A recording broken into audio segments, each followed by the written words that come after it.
Every time you open a browser and visit a website, something remarkable happens before you see a single pixel. Your computer and a server on the other side of the world negotiate a shared secret. In milliseconds, that makes everything you exchange completely unreadable to anyone in between. That negotiation is TLS, and without it, the modern internet would not be safe to use. To understand why TLS matters, you first need to understand what HTTP actually is, and why it became a serious problem. HTTP stands for Hypertext Transfer Protocol.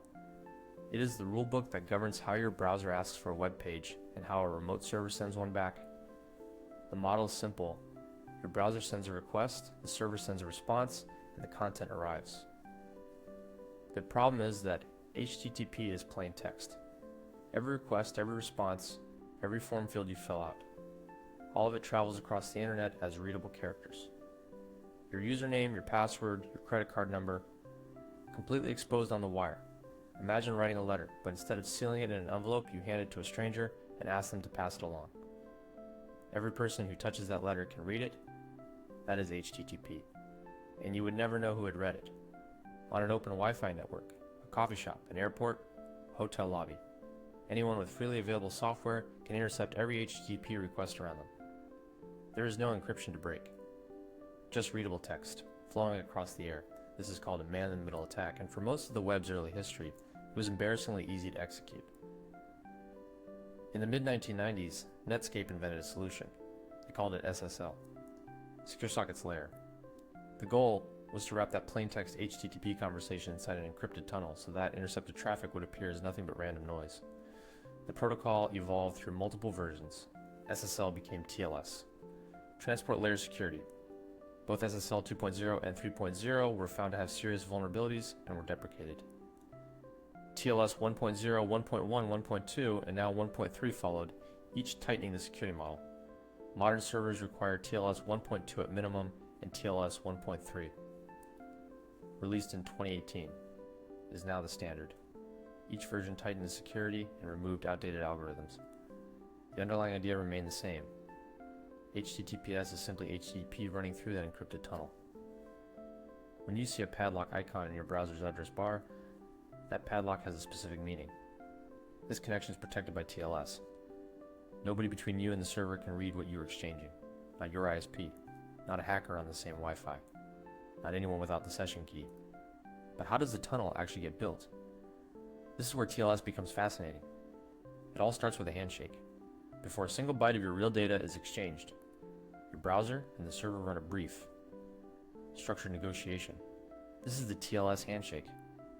It accomplishes three things: agreeing on which algorithms to use, verifying the server's identity, and establishing a shared secret key.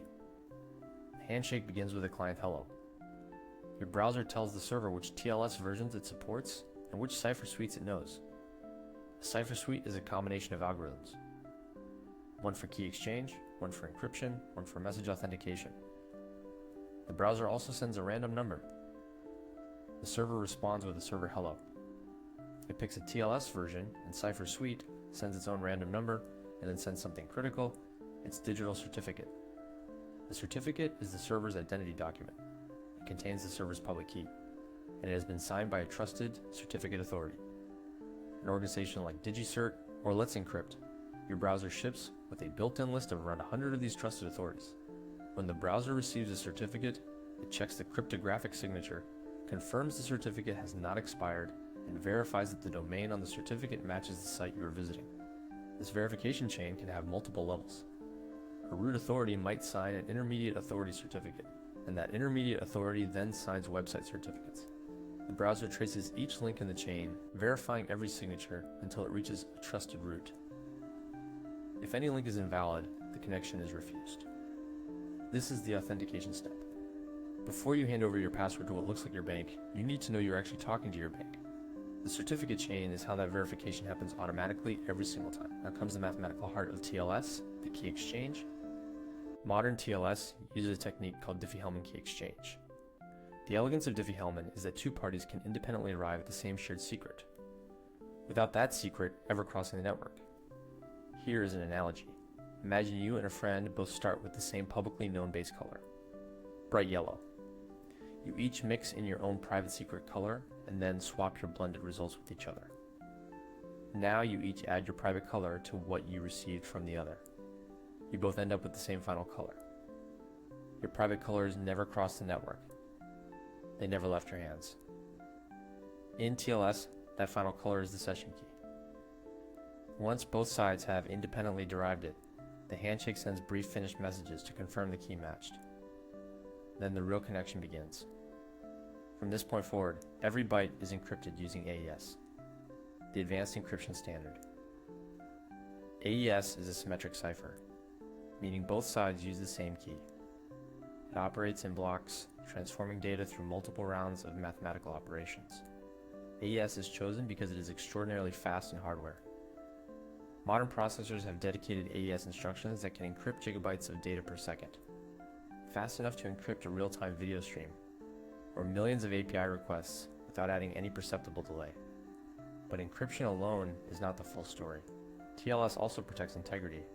Every message includes a message authentication code, a cryptographic fingerprint derived from the message content and the session key. If anyone in transit modifies even a single byte of the data, the fingerprint will not match on the receiving end. The connection is immediately dropped. Tampering is not just difficult, it is detectable with mathematical certainty. So, HTTPS provides 3 guarantees that plain HTTP cannot. Confidentiality, your data is unreadable to anyone without the session key. Authentication, you have verified who you are talking to. Integrity, the data arrives exactly as sent, with no modifications in transit. These 3 properties are what make online banking, private messaging, and e-commerce safe to run over a shared public network. Without any one of them, the others are weakened. TLS 1.3 also introduced a property called perfect forward secrecy as a mandatory requirement. In older versions of TLS, a compromise of the server's private key could allow an attacker to decrypt previously recorded traffic.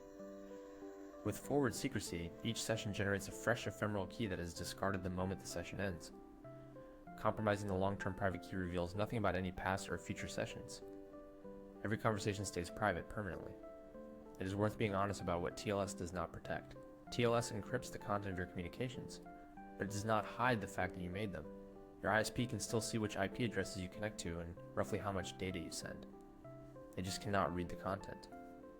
There is also the question of who you are trusting. When you connect via HTTPS, you are trusting that the certificate authority issued that certificate legitimately. Certificate authorities have been compromised before. Some have issued fraudulent certificates. And when that happens, browser vendors can revoke trust in the entire authority. It is a powerful safeguard, and it has been used. For full traffic anonymization, you would need something additional, a VPN or Tor. But for protecting the actual content of web communications, TLS is the right tool. At the scale of billions of daily users, it works. For many years, deploying HTTPS was a genuine barrier. Certificates cost money. Validation was a manual, bureaucratic process that took days. Renewal happened once a year and required remembering to do it. Many smaller websites simply stayed on HTTP and hoped nothing would happen. That changed when Let's Encrypt launched in 2016. Let's Encrypt is a free, automated, open certificate authority backed by major technology companies including Mozilla, Google, and the Electronic Frontier Foundation. Any website operator can get a browser-trusted certificate in under a minute with fully automated renewal. The cost and friction arguments for skipping HTTPS evaporated overnight. Today, HTTPS is the baseline. Search engines penalize HTTP sites in their rankings. Browsers display explicit warning pages for unencrypted connections. And the vast majority of web traffic is now encrypted, a shift that would have seemed unrealistic just 15 years ago. Certificate transparency logs have also made the system more accountable. Every certificate issued by a trusted authority must be recorded in a public append-only log. Anyone can audit which certificates have been issued for any domain. If an authority issues a certificate for your domain, without your knowledge, the logs will reveal it. This public oversight has strengthened the entire trust model considerably. Every time you see that padlock, a handshake happened. 2 random numbers were exchanged. The certificate was verified against a chain of trusted authorities. The session key was derived using mathematics that makes eavesdropping computationally infeasible. And then your data. Your login, your payment, your private message was wrapped in encryption before a single byte left your device. HTTP built the web. HTTPS made it genuinely safe to live and work on. That is HTTP versus HTTPS and TLS fully explained. Thanks for watching.